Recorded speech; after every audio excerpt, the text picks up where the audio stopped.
സന്തോഷം നൽകുന്നതാണ്. ഒന്ന്, നിങ്ങളുടെ പ്രിയപ്പെട്ട MLA ശ്രീ അഷ്റഫ്, അദ്ദേഹം ഒരു സുഹൃത്താണ്, ഒരു സഹോദരനാണ്. എപ്പോഴും പോസിറ്റീവ് എനർജി സഹപ്രവർത്തകരിലേക്ക് പകർന്നു കൊടുക്കുന്ന ഒരു വ്യക്തിത്വമാണ് അദ്ദേഹത്തിന്റെ എന്നുള്ള കാര്യത്തിന് സംശയമില്ല. നിയമസഭക്കകത്തും പുറത്തും ഒക്കെ നമുക്ക് പലതരത്തിലുള്ള സ്ട്രെസ് ഉണ്ടാവും, പലതരത്തിലുള്ള ടെൻഷനൊക്കെ ഉണ്ടാവും.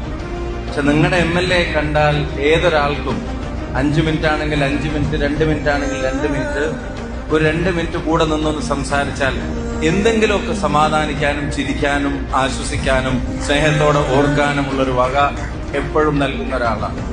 ജാതി മത ചിന്തകൾക്ക് അതീതമായി മനുഷ്യനെ ഒന്നായി കാണുന്ന ഒരു ജനപ്രതിനിധി, ഒരു നാടിന്റെ വികസന കാര്യങ്ങളിൽ അതീവ ശ്രദ്ധാലുവായിട്ടുള്ള ഒരാൾ, അതീവ തൽപരനായിട്ടുള്ള ഒരാൾ.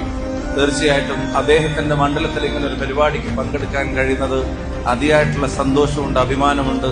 അദ്ദേഹത്തിന്റെ പ്രവർത്തനങ്ങളും, ഇവരെല്ലാം കൂടെ എന്നെ നിയമസഭയിൽ നിന്ന് ട്രാൻസ്ഫർ ചെയ്തെങ്കിലും അദ്ദേഹത്തിന്റെ പ്രവർത്തനങ്ങളും ഞാനും ഇപ്പോഴും വീക്ഷിച്ചു കൊണ്ടിരിക്കുന്നു. ഓരോ ചെറിയ റോഡ് മുതലുള്ള മറ്റെല്ലാ കാര്യങ്ങളും ഇവിടെ കൊണ്ടുവരുന്ന സ്ഥാപനങ്ങൾ, ലോ കോളേജ് ഉൾപ്പെടെയുള്ള സ്ഥാപനങ്ങൾ, ആരോഗ്യ മേഖലയിൽ നടത്തുന്ന ഇടപെടലുകൾ, അങ്ങനെ ഓരോ കാര്യങ്ങളിലും MLA ഫണ്ടിൽ നിന്ന് ചെയ്യുന്ന കാര്യങ്ങൾ, അത് നിങ്ങൾ മഞ്ചേശ്വരംകാർ മാത്രമല്ല, ഞങ്ങൾ വടകരക്കാരും പാലക്കാട്ടുകാരും ഒക്കെ നിങ്ങളുടെ MLAയുടെ പ്രവർത്തനങ്ങളെ കാണാറുണ്ട്, അറിയാറുണ്ട്, നോക്കിക്കാണാറുണ്ട് എന്നുള്ള കാര്യത്തിൽ സംശയമില്ല.